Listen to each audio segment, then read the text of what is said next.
तो फिर शुरुआत करते हैं क्लास की। ठीक है, क्लास जो रहेगी वो फर्स्ट रहेगी और इसमें सबसे पहला जो टॉपिक रहेगा वो रहेगा कॉन्स्टिट्यूशन का। तो मुझे सबसे पहले तो बताओ कि कॉन्स्टिट्यूशन होता क्या है। What do you understand by constitution, कि ये संविधान एक्चुअल में है क्या। हम बहुत पढ़ते हैं, बहुत समझते हैं, सिक्स से लेकर पढ़ रहे हैं संविधान संविधान संविधान होता क्या है। व्हाट डू अंडरस्टैंड बाय संविधान, आप अपनी शब्दों में भी बता सकते हैं बिल्कुल।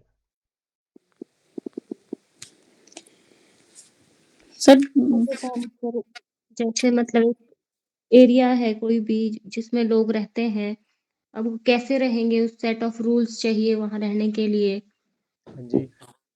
तो जैसे जैसे गवर्नमेंट है, गवर्नमेंट कैसे चलेगी, काम कैसे करेगी, हाँ तो जी। उन सब रूल्स के लिए एक एक जगह पे कोडेड होना चाहिए, मतलब उसको कॉन्स्टिट्यूशन बोलेंगे। ओके, उसको कॉन्स्टिट्यूशन बोलेंगे। ठीक है। आप क्या कहते हैं पारुल मैम, आप बताओ कि जो संविधान होता है वो क्या होता है, what is constitution. Sir according to me, a constitution is a set of rules जो डिफाइन करता है एक कंट्री को या एक स्टेट को कि वो कैसे रन करेगी, और उसके जो फंडामेंटल लॉज है और जो प्रिंसिपल्स है कंट्री के वो क्या रहेंगे, और वो एक काफ़ी ज़्यादा एक एस्टैब्लिश करता है फ्रेमवर्क ठीक है। कंट्री के पॉलिटिकल सिस्टम का, और डिफाइन करता है relationship between people and the government, और जी। डिस्क्राइब करता है काफ़ी ज़्यादा राइट्स जो सिटीजन को देते हैं ताकि वो अवेयर रहे अपने एक्सप्लॉइटेशन के अगेंस्ट। ठीक है, तो आपने तो पूरा ओवरऑल बता दिया एक साथ कि जो संविधान होता क्या है। अब यहाँ पर एक हमें जो है वो एक नई अप्रोच लेकर चलनी है। हमें क्या करना है ना कि यहाँ पे एक पर्सनालिटी का नाम बताना है। वो पर्सनालिटी का नाम क्या है। B R Ambedkar. Granville Austin. B R okay. Ambedkar को भी बता सकते हैं, नो डाउट। बट लेकिन अगर आपके पास जो है वो बी आर अम्बेडकर का नाम आपको नहीं याद आता है, ठीक है, तो देन उस केस में आप क्या कर सकते हैं, यहाँ पे आप जो हो वो या तो बी आर अम्बेडकर या गांधी जी, किसी को भी आप जो है वो एक नाम याद कर लो, या फिर आप गूगल भी कर लो साथ में कि किस किस पर्सनालिटी ने संविधान की डेफिनेशन को डिफाइन कर रखा है। लिखना अपना ही है, अपनी ही डेफिनेशन लिखनी है अपने अकॉर्डिंग, लेकिन उन पर्सनालिटी का नाम ऐड करना है, क्योंकि उन्होंने भी उसी तरह से कहा होगा ना, कोई अलग से डेफिनेशन तो बन नहीं जाएगी संविधान की। तो संविधान इन शॉर्ट सिंपल सेंस ये होता है कि सेट ऑफ रूल्स जिसके थ्रू जो है वो कोई भी एरिया है उसको रूल किया जाता है। वहां पर जो है वो गवर्नमेंट बनाई जाती है और वो गवर्नमेंट क्या करती है, फिर रूल करती है। गवर्नमेंट देखती है कि किस तरह से वेलफेयर को प्रमोट किया जाएगा, गवर्नमेंट देखती है किस तरह से पॉलिसीज बनानी है, गवर्नमेंट देखती है किस तरह से पॉलिसीज इंप्लीमेंट होगी। अब जब ये सारा कुछ बिल्कुल अकॉर्डिंग टू द कॉन्स्टिट्यूशन होगा, जब ये सब कुछ जो है वो संविधान में मेंशन्ड है, फॉर एग्जांपल है कि रूल 1, रूल 2, रूल 3, रूल 4, ये रूल्स मेंशन्ड है और सरकार बिल्कुल इनको फॉलो करके काम कर रही है, तो इस प्रोसेस को कहा जाता है कॉन्स्टिट्यूशनलिज्म।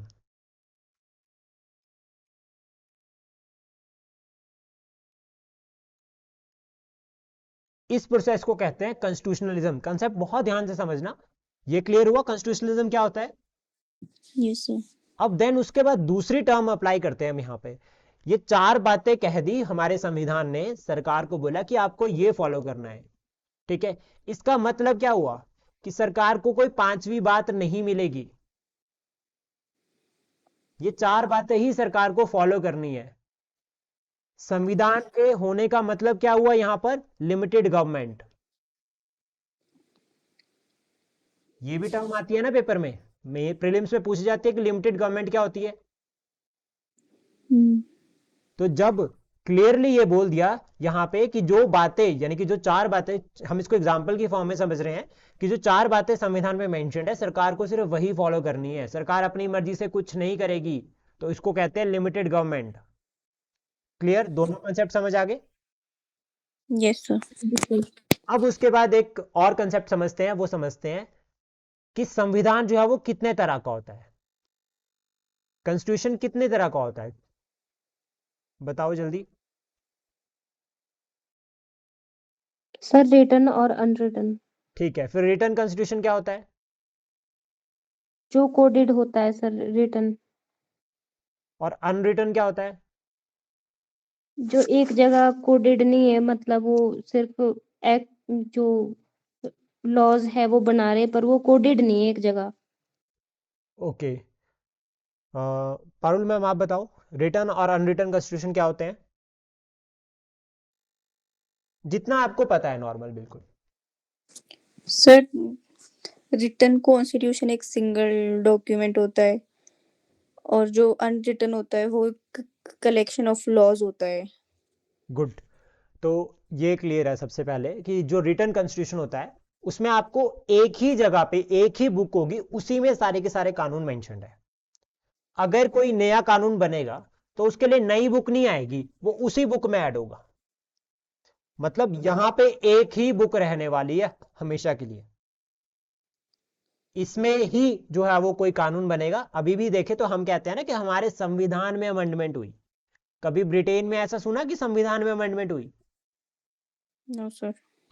तो वहां पर क्या होता है कि एक बुक, फिर उसके बाद दूसरी बुक, उनको लगा कि कानून नया बनाना है तो वो नई बुक ही बना देते हैं, वो जो पुरानी बुक है उसको नहीं देखते। ये एग्जाम्पल हम इसको फॉर्म करके समझते हैं। कुछ लोग होते हैं ना ऐसे जिन्होंने रिवीजन के लिए भी लक्ष्मीकांत अलग से खरीद रखी होती है, हम्म। तो वो वाला कंसेप्ट हम यहां पर अप्लाई कर सकते हैं अनरिटन की फॉर्म में, कि एक जो लक्ष्मीकांत हो गई जिससे हम पढ़ेंगे, ठीक है, और जो दूसरी लक्ष्मीकांत हो गई वो उससे हम जो है रिवीजन करेंगे। अब काम तो दोनों का वही है, ठीक है, लेकिन पर क्या हो रहा है, दो अलग अलग बुक्स फॉलो की जा रही है। लेकिन यहां पर सिर्फ एक ही लक्ष्मीकांत है, अगर हमें कुछ ऐड भी करना है एक्स्ट्रा जो हमें मिला तो हम उसमें ही लिख देंगे। तो उसमें ही लिख देने का मतलब क्या हो गया, अमेंडमेंट करना। तो ये पहला पॉइंट क्लियर हो गया। Yes sir. देन उसके बाद जो इंपॉर्टेंट आता है वो आता है नेचर। अब मुझे बताओ कि जो रिटन कॉन्स्टिट्यूशन है वो फेडरल नेचर में होगा या फिर यूनिटरी नेचर में होगा, और अनरिटन का भी सिमिलर बताओ कि उसका नेचर फेडरल होगा या फिर यूनिटरी होगा। फेडरल होगा। Written constitution federal in nature होता है, यस सर। ठीक है, और जो आपका अनरिटन होगा वो फेडरल होगा या यूनिटरी होगा? अनरिटन, अनरिटन यूनिटरी भी हो सकता है सर, और फेडरल भी। फेडरल भी हो सकता है और यूनिटरी भी हो सकता है, लेकिन जो आपका रिटन कॉन्स्टिट्यूशन है वो सिर्फ और सिर्फ क्या होगा, फेडरल ही होगा। अब उसके बाद यहां पर जो थर्ड एग्जांपल आता है वो आता है स्टेबिलिटी का। आपने मुझे बताना है कि रिटर्न ज्यादा स्टेबल होता है, अनरिटर्न ज्यादा स्टेबल होता है, रिटन। क्यों होता है? सर क्योंकि जो भी हम स्टेबल, क्योंकि सर शायद जितने भी ये जो भी एक बार उसमें रिटन कॉन्स्टिट्यूशन में एक बार जो भी अमेंडमेंट्स ऐड हो जाए उसको आप फिर दोबारा से रीराइट नहीं कर सकते हो, आई गेस। या नहीं नहीं, और सोचो, ज्योति मैम आप बताओ।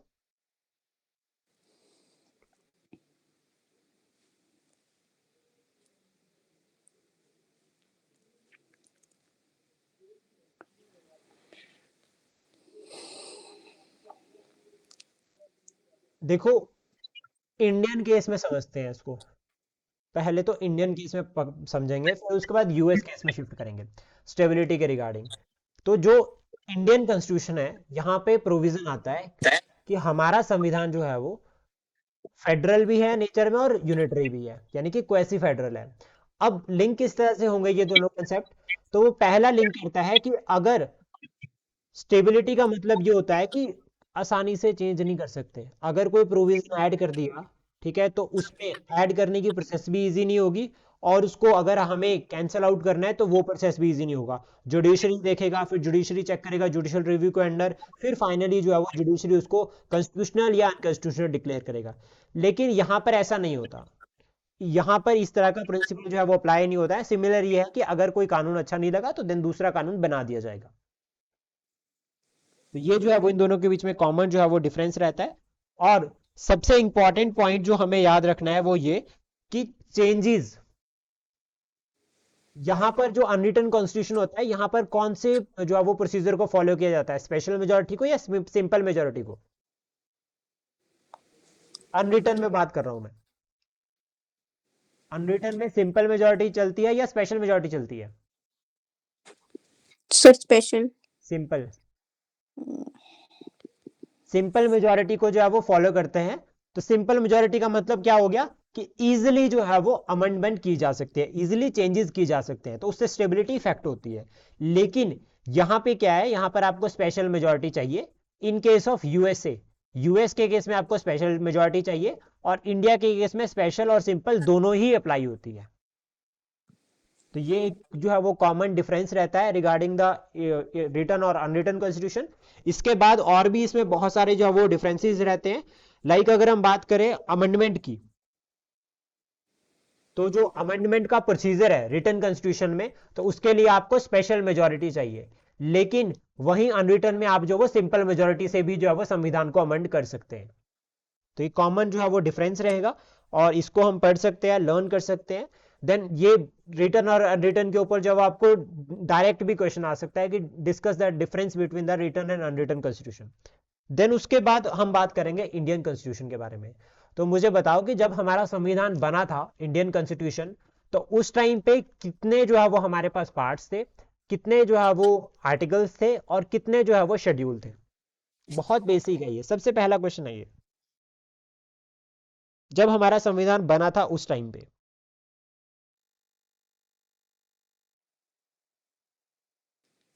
हम्म,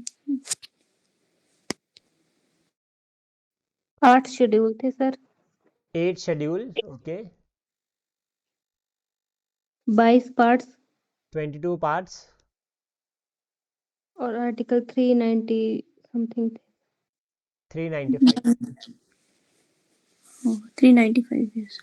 ठीक है, देखो मैं एग्री करता हूं इस बात से कि अभी पॉइंट्स याद नहीं आ रहे, लेकिन पॉलिटी का सबसे इंपॉर्टेंट रूल है, ठीक है, जो हमें याद रखना है, वो ये कि हमें आर्टिकल्स और जो इंपॉर्टेंट ईयर्स है, जो अमेंडमेंट्स है, वो याद होनी चाहिए, क्योंकि इससे हमें एक्स्ट्रा नंबर मिलेंगे। क्योंकि यहां पर जीएस2 में नंबर नहीं मिलते, ये भी एक पॉइंट है। एचपी में जीएस2 में मार्क्स नहीं मिलते हैं, और मार्क्स लेने के लिए हमें ये आर्टिकल्स वगैरह को मेंशन करना ही पड़ेगा। ये बहुत ज्यादा इंपॉर्टेंट हो जाता है। फिर उसके बाद हमारे संविधान का ये ओरिजिनल स्ट्रक्चर है, ठीक है, कि 8 शेड्यूल्स थे, 22 पार्ट्स, और जो है वो 395 आर्टिकल्स। अभी प्रेजेंट टाइम में आर्टिकल्स कितने हैं? 470। 470 अप्रोक्सीमेटली, ठीक है। और पार्ट्स कितने हैं? 25। और शेड्यूल कितने हैं? 12।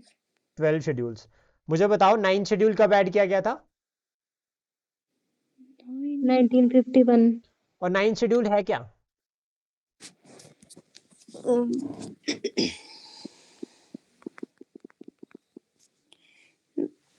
बिल्कुल बेसिक, जल्दी जल्दी याद करो। सर, जिसमें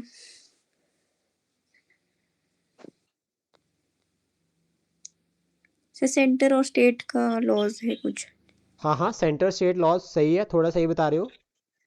शायद जो कोर्ट में चैलेंज नहीं हो सकते हैं, जो लिस्ट कोर्ट है। में चैलेंज नहीं हो सकते हैं, बिल्कुल सही। यानी कि जुडिशियल जो सिक्योरिटी है, या जुडिशियल रिव्यू से बचाने के लिए यहां पर क्या किया गया था कि पार्लियामेंट के कानून को जो है वो थोड़ा सा जो है वो एक स्कोप दे दिया कि जो भी 9 शेड्यूल के अंदर चल जाएगा, वो जुडिशियल रिव्यू के जो है वो जुडिशियल रिव्यू का पार्ट नहीं होगा, उसको जो है वो सुप्रीम कोर्ट नहीं देख सकता। और ऐसा क्यों किया गया था, ज्योति मैम आप बताओ, आपकी जॉब से लिंक करता है ये concept. Sir right to property के बाद था शायद कुछ। हाँ, राइट टू प्रॉपर्टी है, क्योंकि देखो राइट टू प्रॉपर्टी गरीब का राइट भी है और अमीर का राइट भी है। अब वेल्थ, जब 1947 की हम बात करते हैं, तो उस टाइम पे वेल्थ किसके पास थी सबसे ज्यादा? जमींदारों के पास। जमींदार के पास। अब सारी जमीन जमींदारों के पास, जमींदार अमीर, और हमने कहा कि हम प्रमोट करेंगे वेलफेयर के कंसेप्ट को, वेलफेयर ऑफ स्टेट। अब वेलफेयर ऑफ स्टेट में जब तक फार्मर के पास जमीन ही नहीं पहुंचेगी, तब तक वेलफेयर होगा ही नहीं, पॉसिबल ही नहीं है इक्वालिटी के कंसेप्ट को प्रमोट करना। तो यहां पर 1951 में क्या किया गया, जो जमींदारी सिस्टम था उसको अबॉलिश किया गया। जब जमींदारी सिस्टम को अबॉलिश किया गया, तो उससे एक बात क्लियर होती है कि जो इनका राइट टू प्रॉपर्टी था, right to property fundamental right था, ठीक है, पहले। अब ये जो राइट टू प्रॉपर्टी है, ये जमींदार के लिए भी राइट होना था और एक फार्मर के लिए भी राइट होना था। अब जमींदार का राइट इफेक्ट हो रहा है, अगर वो जब उसका राइट इफेक्ट हो रहा है तो उसने जाना था सुप्रीम कोर्ट, तो वो सुप्रीम कोर्ट ना जा पाए, इसलिए यहां पर ये शेड्यूल को ऐड किया गया था, 9th शेड्यूल को, बाय फर्स्ट अमेंडमेंट एक्ट 1951। इसमें यह कहा था कि जो जमींदारी अबॉलिशमेंट है उसको हम 9th शेड्यूल में ऐड कर रहे हैं, इसलिए ये चैलेंजेबल नहीं होगा कोर्ट ऑफ लॉ में। ये समझ आ गया? यस हाँ सर। जी। 10th शेड्यूल बताओ। Anti defection law. Anti defection law. 11th schedule Panchayati Raj और 12th schedule municipality. Local government के कंसेप्ट है, इसको हम डिटेल में डिस्कस करेंगे जब हम आगे पढ़ेंगे। ठीक है, यहां तक समझ आ गया? हाँ जी सर। देन उसके बाद जो इंपॉर्टेंट पॉइंट हमें याद रखना है एग्जाम पॉइंट ऑफ व्यू से, वो ये है कि जो हमारा संविधान है उसके चेयरमैन कौन थे? Rajendra Prasad. Sorry, constituent assembly के चेयरमैन कौन थे? राजेंद्र प्रसाद। ठीक है, और जो ड्राफ्टिंग कमेटी थी उसके चेयरमैन कौन थे? B R B R. Ambedkar. B R Ambedkar. अब देखो, इंडियन कॉन्स्टिट्यूशन के रिगार्डिंग सबसे पहला तो ये क्लियर हो गया कि जो हमारा संविधान है वो कितने पार्ट है, क्या सिस्टम है, सब कुछ। देन उसके बाद एवोल्यूशन को हमें पढ़ना है कि हमारा संविधान किस तरह से इवॉल्व हुआ। तो इवॉल्यूशन के रिगार्डिंग अगर हम बात करें किस तरह से जो इवॉल्व हुआ हमारा संविधान, सबसे पहले क्या कंसेप्ट आता है जो मुझे बताओ। सबसे पहले लक्ष्मीकांत में एक ईयर मेंशन्ड है, वो कौन सा है? 1934। 1934। चलो ठीक है, वेरी गुड। अब बताओ इस दिन क्या हुआ था?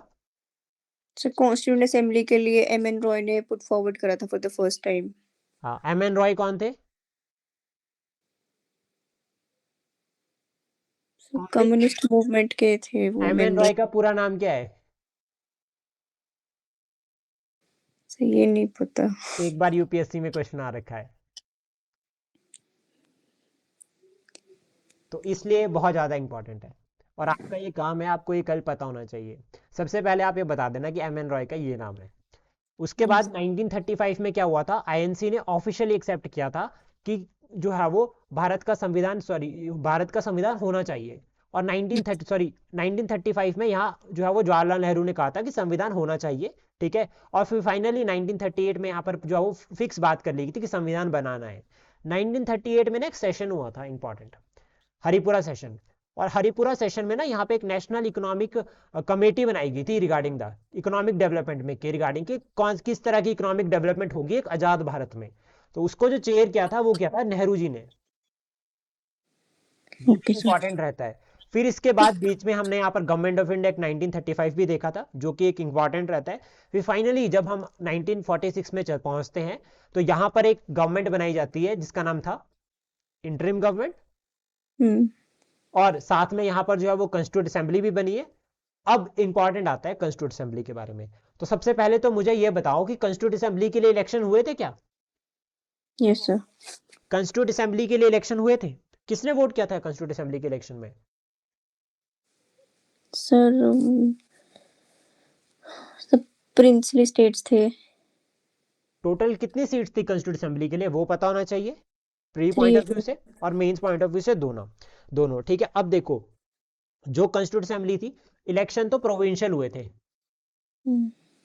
प्रोविंशियल इलेक्शन हुए थे, देन वहां से इलेक्ट होकर लोग आए थे कॉन्स्टिट्यूंट असेंबली के लिए, यानी कि आपकी जो सेंट्रल गवर्नमेंट है। फिर इन्होंने यहां पर क्या किया था, बहुत काम किया था 1949 तक। जितने भी कॉन्स्टिट्यूंट असेंबली के वर्क्स हैं वो सारे के सारे लर्न कर लो। मेंस में भी आपको हेल्प कर सकते हैं और प्रीलिम्स में भी आपको हेल्प कर सकते हैं कि कौन सा काम इन्होंने कर रखा है। फिर उसके बाद यहाँ पर एक काम तो आता है, वर्क्स मतलब वर्क्स में क्या आएगा? काम किया मैम इन्होंने, जैसा कि इंडिया जो है वो कॉमनवेल्थ का मेंबर बना, इंडिया ने यूनाइटेड नेशन को ज्वाइन किया। ठीक है, इन्होंने वो जो है वो नेशनल फ्लैग वाला भी। हाँ जी, तो वो जो national flag communal national Commonwealth. Flag, हाँ, प्रेसिडेंट के इलेक्शन हुए, या फिर जो ड्राफ्टिंग कमेटी बनाई, संविधान बनाया, ये सभी काम जो है वो इन्होंने किए। ये सब आपको बताना है जितने भी काम इन लोगों ने कर रखे हैं। फिर उसके बाद हमने यहाँ पर जो बात करनी है वो करनी है ड्राफ्टिंग कमेटी के बारे में। ड्राफ्टिंग कमेटी के चेयरमैन कौन थे? B R Ambedkar ji. Yes sir. ठीक है, तो अब बी आर अम्बेडकर जी के बारे में अलग से ये एक पर्सनालिटी आ गई, इनके बारे में पूरा पढ़ना है। तो कल के लिए आपको ये काम है कि आपको जो है वो बी आर अम्बेडकर जी के बारे में सब कुछ पता होना चाहिए। 5 मिनट्स दिए जाएंगे और आपको पूरा बताना है कि बी आर अम्बेडकर की जो बर्थ, उनकी एजुकेशन, उनके इनिशिएटिव्स क्या क्या थे और उनका रेलेवेंस क्या है प्रेजेंट टाइम में, आज के टाइम पे। ये साथ के साथ में पढ़ना, कोई एक्सक्यूज नहीं चाहिए, हमें ये काम करना ही करना है, कोई और ऑप्शन है ही नहीं अपने पास। देन उसके बाद जब यहाँ पर ड्राफ्टिंग कमेटी बनी तो उन्होंने संविधान बनाने में कितना टाइम लिया ज्योति मैम? 2 साल 11 महीने 18 दिन।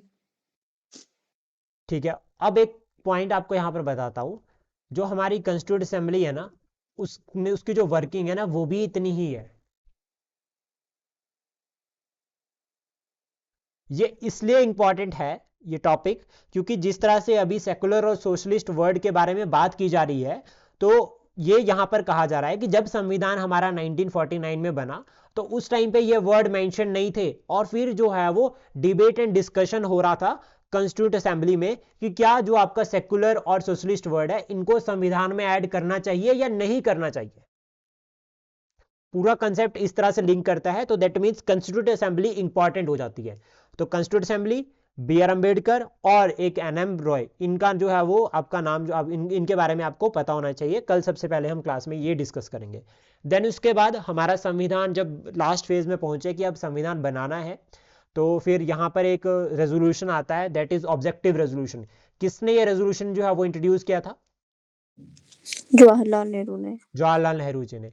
और कौन से डेट को ये लॉन्च किया था पता है? नो सर, डेट नहीं पता। एग्जैक्ट डेट कौन सी है, थोड़ा आइडिया हो ज्योति मैम? सर 9 अक्टूबर दिसंबर।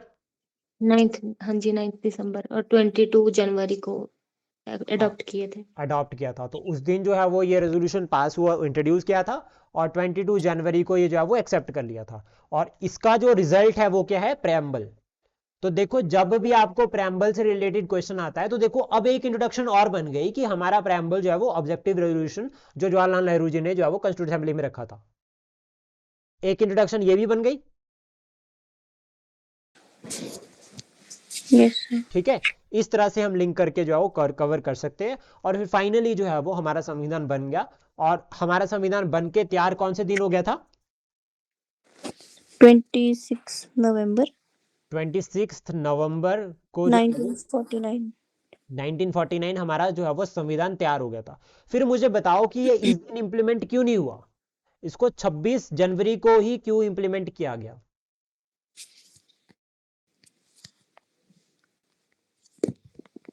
26 जनवरी सर हमारे लिए एक हिस्टोरिकल इम्पोर्टेंस रखता था, क्योंकि 26 जनवरी 1930 को हमने पहली बार इंडिपेंडेंस डे मनाया था। ठीक है, सिर्फ पहली बार मना लिया इसलिए? नहीं सर, हाँ, सर शायद सर शायद क्योंकि आईएनसी जो थी, इंडियन नेशनल कांग्रेस ने पहली बार डिमांड करा था कंप्लीट इंडिपेंडेंस के लिए, हाँ, वो भी सही है। तो तभी वो ग्रैंड रिपब्लिक परेड भी हेल्ड होती है एवरी ईयर। और 26, हाँ शायद यही था सर, जितना याद आ रहा है। पूर्ण स्वराज। Yes sir. पूर्ण स्वराज कहा था 1929 में, एट द एंड जब आईएनसी का सेशन हुआ तो लॉर्ड इरविन को क्लियरली ये बोला था कि अगर आपने हमारी कंडीशंस नहीं मानी तो हम राउंड टेबल कॉन्फ्रेंस को तो अटेंड नहीं करेंगे, प्लस साथ में हम ये कहते हैं कि जो 26 जो जनवरी होगी, ठीक है, 2030 की, उसको हम जो है वो पूर्ण स्वराज के रूप में जो है वो सेलिब्रेट करेंगे। उन्होंने कहा कि हम जो है वो कंप्लीट इंडिपेंडेंस डिक्लेयर करते हैं, और उसके बाद हर साल जो है वो पूर्ण स्वराज जो है वो मनाया जाता था। तो इसलिए इस डे का जो है वो एक हिस्टोरिकल जो है वो रेलेवेंस है, सिग्निफिकेंस है, हमारे लिए इंपॉर्टेंस है। तभी जो है वो इस दिन डिसाइड किया गया कि जो है वो हम जो है वो अपने संविधान को लागू करेंगे। अब हम बात करते हैं 26 नवंबर और 26 जनवरी के बीच में डिफरेंस क्या है।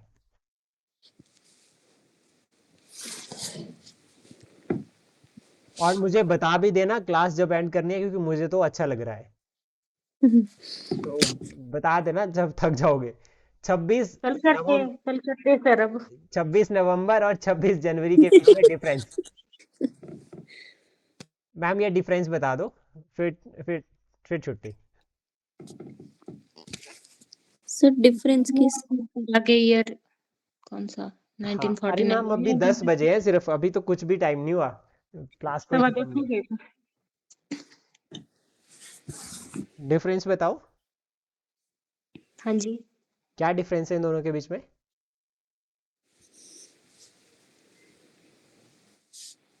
सर डिफरेंस किस बेसिस पे, मतलब क्या पर्सपेक्टिव से?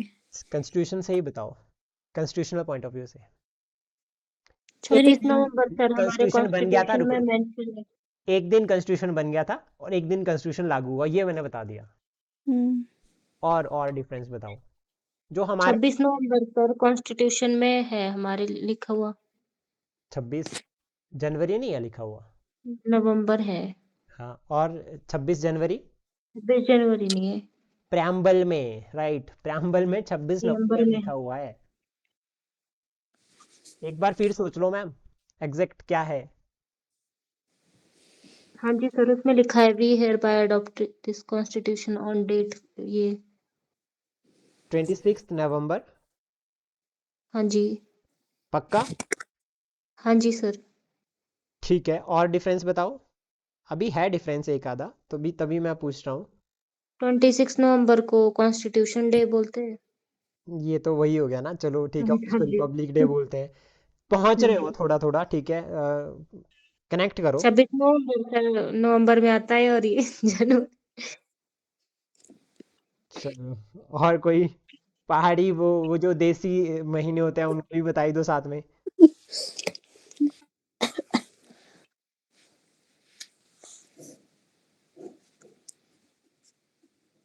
सोचो सोचो, बहुत कॉमन डिफरेंस है। 26 नवंबर को ना, लाइक अगर हम बात करें, या 26 जनवरी से अगर हम बात करें, 26 जनवरी को भारत ना रिपब्लिक बन गया था।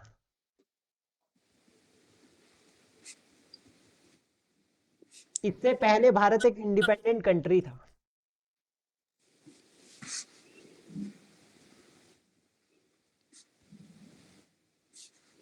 ठीक है, ये याद रह जाएगा। Yes sir. तो फिर एंड करते हैं क्लास को, और कल हम जो है वो बेसिक स्ट्रक्चर के बारे में बात करेंगे, एक तो संविधान के, और सेकंड साथ में डिस्कस करेंगे जो वेरियस वो एक्ट है, जितने भी एक्ट्स हुए हैं, लाइक रेगुलेटरी एक्ट हो गया, बेसिक बताऊंगा आपको कि कौन सा किस तरह से लिंक करके पढ़ा जा सकता है और तो किसमें। हिस्टोरिकल हाँ, बैकग्राउंड। हिस्टोरिकल बैकग्राउंड जो है, मैं आपको सिर्फ एक कहानी बताऊंगा कि किस हिस्टोरिकल जो सिग्निफिकेंस है वो कहाँ से किस तरह से लिंक करता है। Okay sir. रेस्ट उसके बाद पढ़ना तो आपको ही है, ठीक है, अपने एंड से पढ़कर आना। इंपॉर्टेंट टॉपिक्स मैं आपको बता देता हूँ जो जो आपको पढ़ के आने हैं कल के लिए, तो उनको नोट डाउन कर लो, ठीक है, ये टॉपिक्स को। तो जो सबसे पहला जो टॉपिक रहेगा वो आपको एक तो पढ़ना, देखो एवोल्यूशन तक हमने पढ़ लिया, रिटन अनरिटन हमने पढ़ लिया, इंडियन कॉन्स्टिट्यूशन हमने देख लिया। तो आपको सेलिएंट फीचर्स को पढ़कर आना है हमारे संविधान के, क्या क्या सेलिएंट फीचर्स है। प्रेम्बल को एक बार पढ़ लेना, वैसे प्रेम्बल हम ऑलमोस्ट अभी कवर कर चुके हैं लेकिन फिर भी कवर करेंगे। एक गवर्नेंस को पढ़ेंगे और हिस्टोरिकल बैकग्राउंड। तो ये 4 टॉपिक्स है, इनको अच्छे से पढ़ लो। जब हमारे ये 4-5 टॉपिक्स कवर हो जाएंगे, देन उसके बाद जो क्वेश्चंस है, अगर आप चाहो तो साथ के साथ में क्वेश्चंस प्रैक्टिस कर सकते हो, ठीक है। तो गवर्नेंस में क्या इंक्लूड होता है इसमें? What do understand by governance, like आपका पूरा कंसेप्ट, गवर्नेंस होती क्या है, गवर्नेंस के फैक्टर क्या है, गवर्नेंस का क्या सिग्निफिकेंस है, पूरा सब कुछ। Okay sir. यहाँ पर बेसिक गवर्नमेंट को भी डिस्कस करेंगे कि सरकार एक्चुअल में है क्या। हम्म। तो ये पूरा टारगेट रहेगा, इसको कवर करेंगे। फिर उसके बाद आपके जो मैं क्वेश्चंस अभी शेयर करूंगा ग्रुप में, आप उनको अटेम्प्ट कर सकते हैं, ठीक है। और साथ में एक दो दो क्वेश्चंस करके लिखते रहो, ठीक है। फिर अगर उसके बाद लगेगा कि और क्वेश्चंस कवर करने हैं तो आप लिख लेना अपने एंड से, लेकिन हम फाइनली कवर करेंगे इसको। जब हमारे ये 5-6 टॉपिक कवर हो जाएंगे और हमें लगेगा लर्न हो गए, फिर उसके बाद हम एक टेस्ट रखेंगे बिल्कुल टाइम बाउंड में, कि यही जो है वो आपको आधा घंटा मिलेगा और आपको या 1 घंटा मिलेगा, और इतने क्वेश्चंस आपको 1 घंटे में लिखने हैं।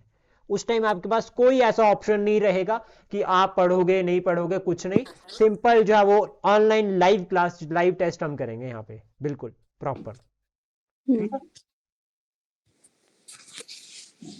Okay sir.